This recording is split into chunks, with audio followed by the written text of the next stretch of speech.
الرئيس المصري عبد الفتاح السيسي يدعو الطفل المغربي لزيارة مصر بلده الثاني بعد الاعتداء عليه من طرف اللاعب المصري. ويفجر الرئيس المصري مفاجأة صادمة سنتعرف عليها من خلال تفاصيل هذه الحلقة.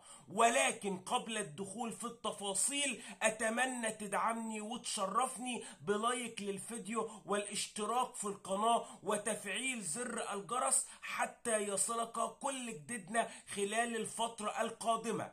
أكد اليوم الرئيس المصري عبد الفتاح السيسي أن العلاقات بين الشعبين المصري والمغربي ستظل جيدة مليئة بالأخوة والمحبة والتعاون، ولن تؤثر عليها مثل هذه التصرفات الصبيانية التي قاموا بها لاعبي المنتخب المصري الأولمبي في المباراة النهائية لأمم إفريقيا تحت 23 سنة.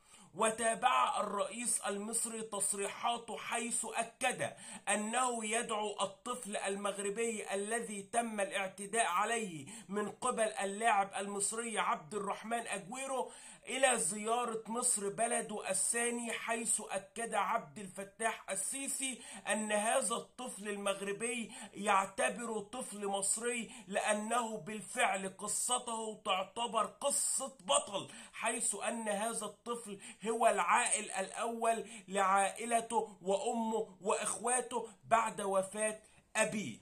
في نهاية الأمر كل التوفيق لكل المغاربة وكل المصريين.